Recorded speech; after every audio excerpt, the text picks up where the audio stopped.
Hey, how you doing there today? Good to see you again. One of the things that Miss Ellen and I like to do is to improve things around us. It's kind of a metaphor for our life, I guess. We like to find things, and places, and people, and try to make some improvements. Try to leave it better than we found it. We always have like an art project or something going. Here's a horse, a horse head.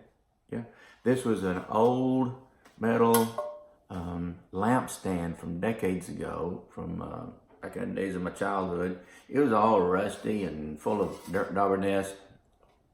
Okay, and I found it and cleaned it up and spray painted it copper, and then put patina coating with acrylic paints on it, and then gave it a clear coat to protect it. It's lovely now, right? You like it?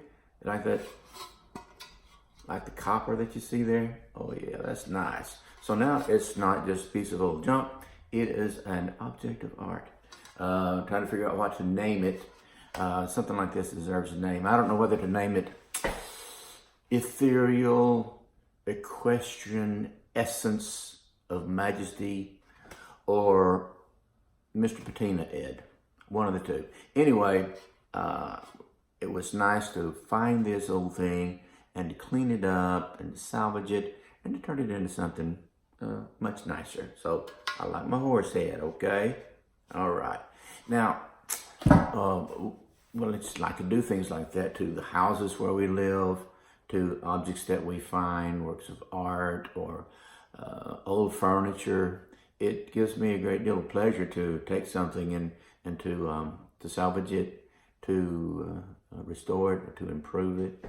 One of the reasons I think it is so important to a lot of people that would do things like that is because that's part of the image of God in us as well. This is what God has done for us. You know, there's a couple of verses in Ephesians chapter 2 where it says, Ephesians 2:8 says, "For by grace are you saved." You're saved, you're rescued, you're delivered, you're salvaged.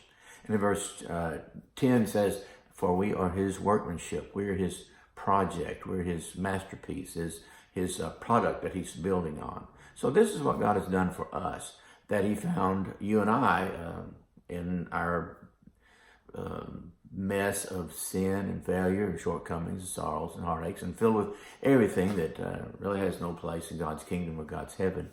And yet he didn't just kick us to the curb. He didn't just throw us away. He salvaged us. He saved us by his grace. And he cleaned us up and got all the dirt dauber nests out of us and cleaned us and stripped away the rust and the junk. And he made us into something brand new.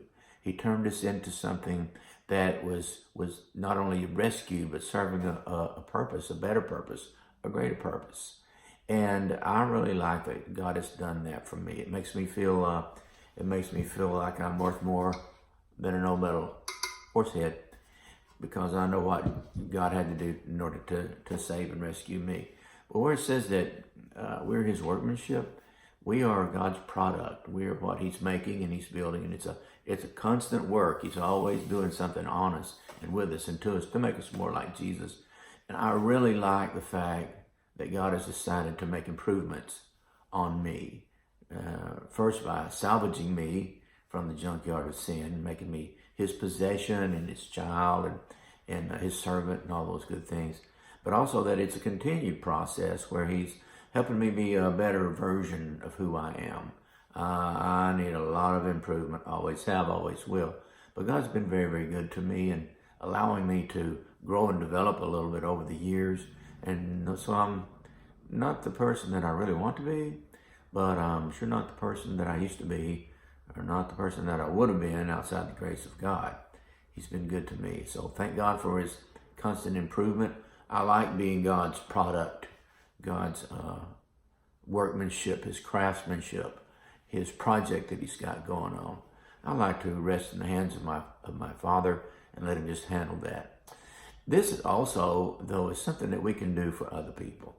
We live in a world full of people who need help. They need to be encouraged. They need strengthened. They need someone to come along beside them and to do for them what God and others have done for us. They need some help in improve their circumstances, improve their outlook, improve their faith.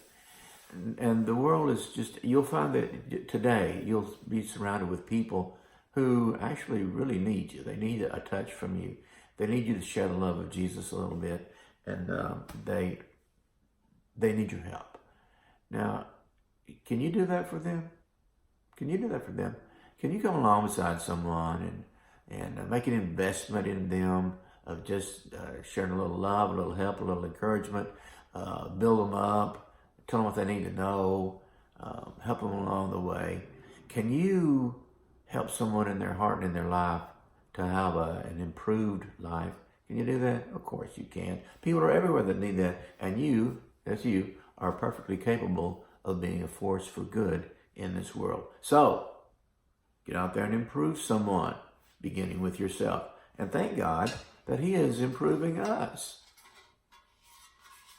Me and Mr. Horsehead here, Mr. Patina Head said, go out and make your world a better place. For the love of God, improve your world and improve yourself.